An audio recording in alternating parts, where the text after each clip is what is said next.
So this is our 12th standard chemistry book जो हम यहाँ पर पेज वाइज स्टडी करने वाले हैं। सो आज का हमारा जो टॉपिक है स्पेशली वो पेज नंबर 2 से है, बिकॉज हमने प्रीवियस वीडियो के अंदर में पेज नंबर 1 को एक्सप्लेन किया है। सो आज हम यहाँ पर पेज नंबर 2 स्टडी करेंगे। सो पेज नंबर 2 हमारा जो स्टार्ट होता है वो ये है, और शुरुआत में जो यहाँ पर पॉइंट्स दिए हैं, पहला पॉइंट इस टॉपिक इस पेज के ऊपर में डू यू नो करके दिया है। So as for your information student मैं बता दूं कि यहाँ पर जो टॉपिक एक्सप्लेन किया है उसमें दो टर्म इम्पोर्टेंट्स हैं। पहली टर्म है सिंगल क्रिस्टलाइन और दूसरी टर्म है पॉली क्रिस्टलाइन। इस टॉपिक के अंदर में यहाँ पर इन दो चीज़ों को एक्सप्लेन किया है डू यू नो में। अब यहाँ पर सिंगल क्रिस्टलाइन क्या होता है और पॉली क्रिस्टलाइन क्या होता है, ये पढ़ने से पहले मैं आपको एक इमेज बताता हूँ। आप उस इमेज की बेस पर इसको इजीली अंडरस्टैंड कर सकते हो। सो वो इमेज यहाँ रहा इस पेज के ऊपर।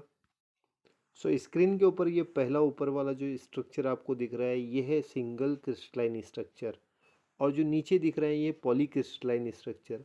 ऊपर वाली जो स्ट्रक्चर है सिंगल क्रिस्टलाइन स्ट्रक्चर में आप ये देख रहे हैं कि सारी लैटिस में सारे पार्टिकल जो अरेंज है वो सिस्टमेटिक, पीरियोडिक और रेगुलर अरेंज है। लेकिन अगर आप पॉलीक्रिस्टलाइन में देखेंगे तो यहाँ पर जो एक लैटिस है वो दूसरी लैटिस से फ्यूज्ड है। लैटिस का मतलब होता है जाली। जब ये जाली कॉम्पैक्ट हो जाती है किसी मॉलिक्यूल की या क्रिस्टलाइन मॉलिक्यूल की तो वो एक दूसरे में धंस जाती है, that means get collapsed with each other. तो इसलिए यहाँ पर जो है तो अगर ये कोलैप्स हो जाती हैं तब यहाँ पर ये कहलाती हैं पॉलीक्रिस्टलाइन। तो इसी तरीके से जो बहुत सारे सब्सटेंस होते हैं जैसे मेटल्स हो गए, इनके अंदर जो स्ट्रक्चर होता है क्रिस्टल का वो पॉलीक्रिस्टलाइन होता है। यानी इनकी एक जो जाली होती है, लैटिस होती है, वो दूसरी लैटिस से फ्यूज्ड हो जाती है।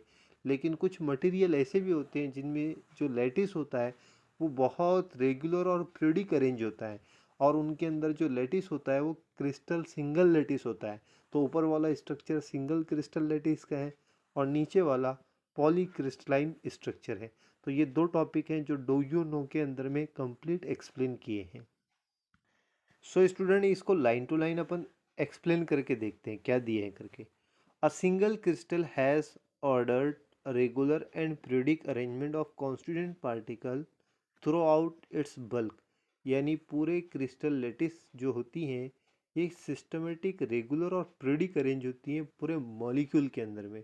यानी पूरे सब्सटेंस के अंदर में जो अरेंजमेंट होता है वो पूरा सिस्टमेटिक और रेगुलर होता है, किसमें, सिंगल क्रिस्टल में। लेकिन यहाँ सेकंड पॉइंट जो दिख रहा है, majority of crystalline solid including metal, जैसे बहुत सारे जो क्रिस्टलाइन सॉलिड होते हैं जैसे जिसमें शामिल है metal, are polycrystalline in nature. तो ये कौन से नेचर के होते हैं, पॉलीक्रिस्टलाइन, यानी इनके एक लैटिस दूसरे लैटिस में फ्यूज्ड हो जाती है। तो इसको यहाँ पर इस डायग्राम में भी बताया है कि एक लैटिस दूसरे लैटिस में फ्यूज्ड हो गई, इसको कहा जाता है पॉलीक्रिस्टलाइन। सो आगे दिए हैं, single granule of the polycrystalline solid is made up of many single crystal or crystal like packed together with a different orientation।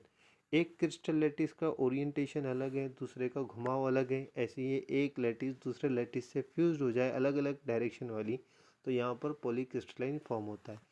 आगे दिए third point, single crystal are difficult to obtain. इसका मतलब ये है कि जो सिंपल सिंगल क्रिस्टल होता है ये बहुत ही मुश्किल से फाइंड आउट होता है सब्सटेंस के अंदर में। लेकिन इसकी एक एग्जांपल दी है, diamond is an example of naturally form single crystal.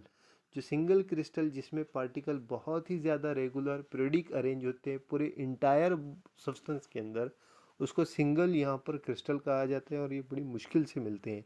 तो इसकी बेस्ट नेचुरली एग्जांपल जो है वो है डायमंड।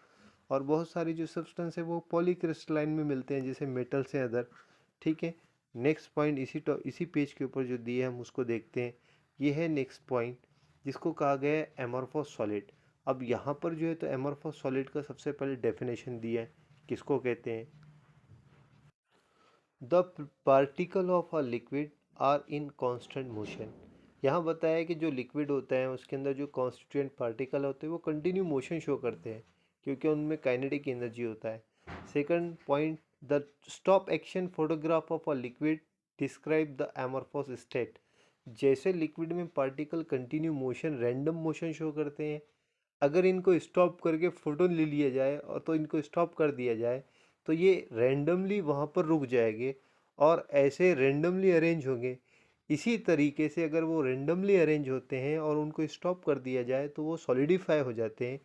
इसी तरीके से सॉलिड के अंदर में पार्टिकल का अगर अरेंजमेंट रहा तो वो कौन सी स्टेट कहलाती है? Amorphous.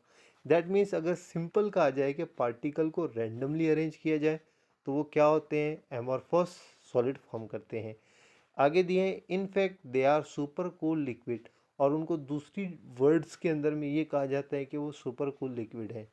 Amorphous solid have the following character. अब ये नीचे जो कैरेक्टर आपको ऑब्जर्व हो रहे हैं 3 कैरेक्टर, ये एमॉर्फस सॉलिड में प्रेजेंट होते हैं।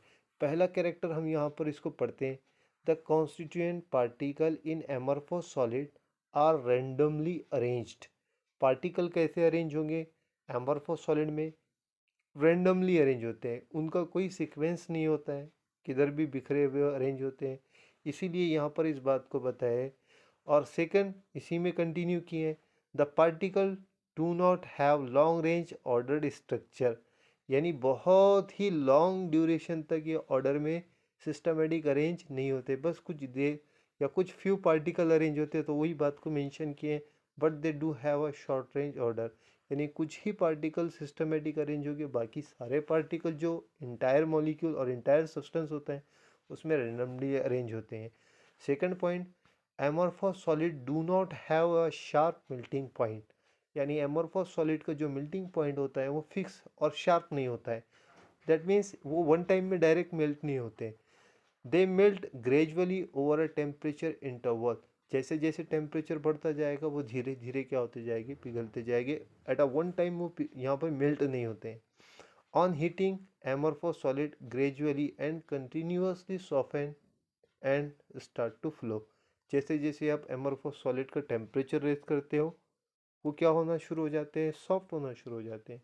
और एक कंडीशन ऐसी आती है कि वो बहना शुरू हो जाते हैं, ये उनकी प्रॉपर्टी है। Third property, the solid are isotropic, इसका मतलब ये होता है कि इनकी जो कुछ प्रॉपर्टी है जैसे थर्मल कंडक्टिविटी, इसी तरीके से यहाँ पर जो है इलेक्ट्रिकल कंडक्टिविटी, रिफ्रैक्टिव इंडेक्स, अगर आप इनको डिफरेंट डायरेक्शन से मेज़र करोगे एमॉर्फस सॉलिड की तो ये प्रॉपर्टी मैग्नीट्यूड इनकी जो वैल्यूज़ हैं वो सिमिलर आएगी किसी भी डायरेक्शन से।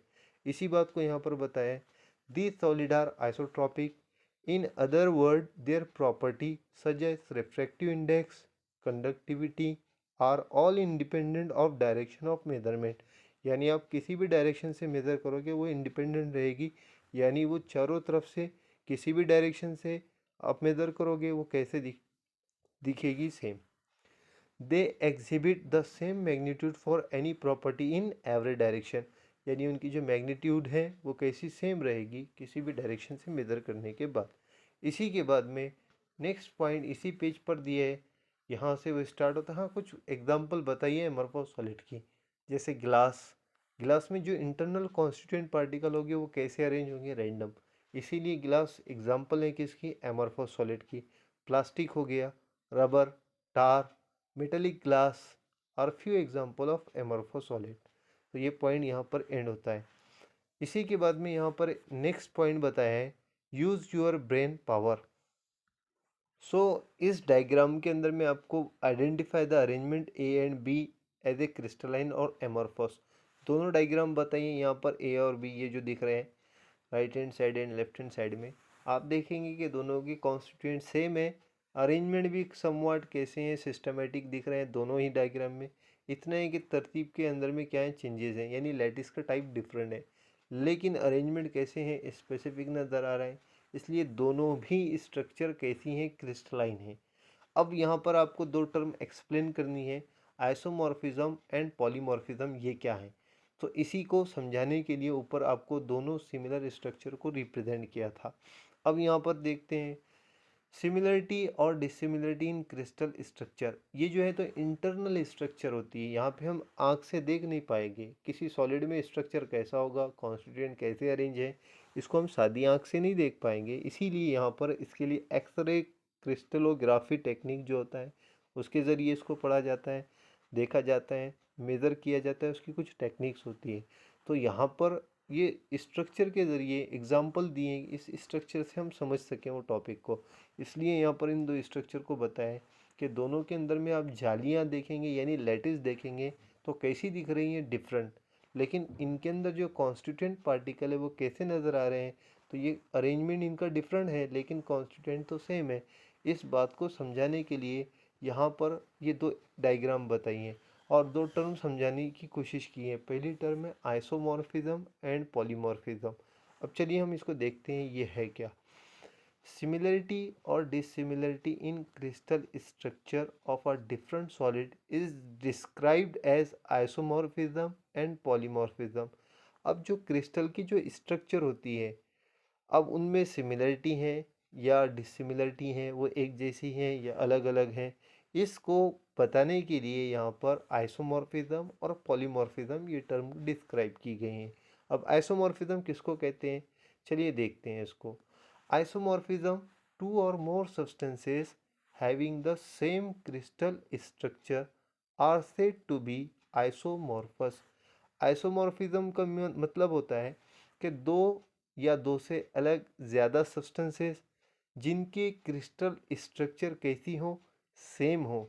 अगर दो या दो से ज़्यादा सब्सटेंसेस उनका क्रिस्टल स्ट्रक्चर सेम है तो उनको आइसोमॉर्फस कहते हैं। अब यहाँ पर उसकी एक फर्स्ट एग्जांपल जो दिख रहा है यहाँ पर दिया है, sodium fluoride and magnesium oxide यानी NaF and MgO। ये सोडियम फ्लोराइड और मैग्नीशियम ऑक्साइड, अगर आप इनका क्रिस्टल लैटिस देखते हो यानी क्रिस्टल स्ट्रक्चर देखते हो तो वो कैसा होगा, सिमिलर होगा। जबकि दोनों सब्सटेंस अलग अलग है, मैग्नीशियम ऑक्साइड एक अलग सब्सटेंस है, सोडियम फ्लोराइड एक अलग सब्सटेंस है, लेकिन इनकी स्ट्रक्चर कैसी होगी, लैटिस स्ट्रक्चर और क्रिस्टल स्ट्रक्चर कैसा होगा, सेम होगा। इसीलिए जो दो या दो से ज़्यादा सब्सटेंस होंगे, डिफरेंट सब्सटेंस होंगे लेकिन स्ट्रक्चर सेम होगा, तो उनको कहा जाता है कौन सा structure, lattice structure, that means crystal structure. अगर क्रिस्टल स्ट्रक्चर सेम है तो उनको कहा जाता है आइसोमॉर्फस। इसका एग्जांपल मैं आपको दूसरी स्क्रीन पर इसको रिप्रेजेंट करके बता देता हूँ। सो स्टूडेंट, ये रहे सोडियम फ्लोराइड और मैग्नीशियम ऑक्साइड। आप देखेंगे दोनों का स्ट्रक्चर कैसे नज़र आ रहे हैं, सिमिलर नज़र आ रहे हैं। यानी यहाँ पर जो है तो कॉन्स्टिट्यूएंट पार्टिकल डिफरेंट है बट स्ट्रक्चर जो लैटिस और क्रिस्टल स्ट्रक्चर है वो सेम है। इसीलिए ये दूसरे एक दूसरे के क्या कहलाते हैं, आइसोमॉर्फस। ये इसलिए यहाँ पर ये क्या है, आइसोमॉर्फस है। और ये टर्म को कहा जाता है, ये फिनोमिना को कहा जाता है आइसोमॉर्फिज्म। इसी तरीके से नेक्स्ट पॉइंट पॉलीमॉर्फिज्म है। अब ये पॉलीमॉर्फिज्म मीन्स क्या होता है, अब यहाँ दिया है a single substance that exist in two or more form or crystalline structure is said to be a polymorphous. एक ही सब्सटेंस अगर एक से ज़्यादा क्रिस्टलाइन स्ट्रक्चर में फॉर्म होता हो, बनता हो या पाया जाता हो या वजूद रखता हो, तो ऐसे सब्सटेंस को क्या कहा जाता है, ऐसी टर्म, ऐसे सब्सटेंस की जो टर्मिनोलॉजी है वहाँ पे एक टर्म यूज़ की जाती है, उसको कहा जाता है पॉलीमॉर्फिज्म। यानी सिंगल सब्सटेंस वो एग्जिस्टेंस रखता हो दो फॉर्म या दो से ज़्यादा फॉर्म में। जैसे यहाँ पर एग्जांपल है अल्फ़ा कॉर्ड्स, बीटा कॉर्ड्स और थर्ड है क्रेस्टोबिलाइट। तीनों भी जो मटेरियल है वो सिलिका से बने होते हैं, लेकिन इनके अंदर में सिलिका की जो है तीन डिफरेंट फॉर्म है। यहाँ पर उसको नेक्स्ट पेज में बताया, मैं आपको स्ट्रक्चर भी बता देता हूँ। यहाँ पर ये जैसे सिलिकॉन ऑक्साइड यानी सिलिका, ये तीन फॉर्म में मिलता है, क्रिस्टोबेलाइट, अल्फ़ा कॉर्ड्स और बीटा कॉर्ड्स। यहाँ पर इनकी फॉर्म क्या है, अलग, लेकिन अगर इनके फॉर्मूले देखेंगे आप तो सिमिलर है। सिलिकॉन डाइऑक्साइड, इसका यहाँ पे ये फॉर्मूला है SiO2, लेकिन यहाँ पर जो पहली यहाँ पर स्ट्रक्चर दिख रही है क्रिस्टोबेलाइट, ये सब्सटेंस अलग हैं। सेकंड अल्फ़ा कॉर्ड्स, ये सब्सटेंस अलग है और बीटा कॉर्ड्स अलग है। यानी यहाँ पर इसका फॉर्मूला सेम है और ये सब्सटेंस डिफरेंट फॉर्म में मिलता है। यहाँ पे ऐसे सब्सटेंस के लिए एक टर्म यूज़ की जाती है, इसको कहा जाता है, तीनों जो स्ट्रक्चर है ये क्या है, तो इसको कहा जाता है पॉलीमॉर्फस सब्सटेंसेस। इसी तरीके से अगर पॉलीमॉर्फिज्म किसी एलिमेंट में हो तो वहाँ पर वो टर्म यूज़ की जाती है पॉली एलोट्रॉपी। तो यहाँ दी है polymorphism occur in element is called allotropy। For example यहाँ पर 3 एग्जांपल है एलोट्रॉप्स ऑफ कार्बन, आपने सुना भी होगा। कार्बन 3 फॉर्म में मिलता है, ग्रेफाइट और बहुत सारी फॉर्म में मिलता है, लेकिन जनरल यहाँ पे जो बताई जाती है ग्रेफाइट, डायमंड एंड फ्लोरीन। इस तरीके से ये 3 फॉर्म है। हम उसकी लेटिस देखते हैं, उनकी लेटिस कैसी रहेगी, डिफरेंट, लेकिन कंपोजिशन जो रहेगा वो सारा कार्बन से बना हुआ होता है, यानी कॉन्स्टिट्यूएंट एक है और वहाँ पर जो है तो उसकी लेटिस कैसी है, क्रिस्टल स्ट्रक्चर कैसे हैं, डिफरेंट। एक ही सब्सटेंस अलग अलग क्रिस्टल स्ट्रक्चर, इसलिए यहाँ पे ऐसे सब्सटेंस की टर्म यूज़ की जाती है पॉलीमॉर्फस।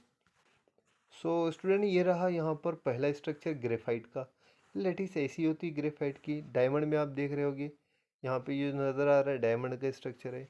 नीचे आप थर्ड स्ट्रक्चर देख रहे होगे फ्लोरीन, फ्लोरीन का स्ट्रक्चर है। उसके बाद नैनो ट्यूब।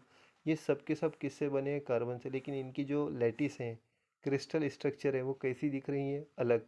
इसलिए यहाँ पर अगर एक ही सब्सटेंस से बने हुए मटेरियल, यानी एक ही सब्सटेंस अलग अलग स्ट्रक्चरल, यहाँ पर उसकी स्ट्रक्चर फॉर्म जो है, क्रिस्टल स्ट्रक्चर फॉर्म है, अलग है, तो यहाँ पर वो सब्सटेंस को कहा जाता है, ये सारी फॉर्म क्या है उसकी, पॉलीमॉर्फिज्म। और यहाँ पे इसी को कहा जाता है एलोट्रॉपी। सो ये these all are the allotropes of carbon.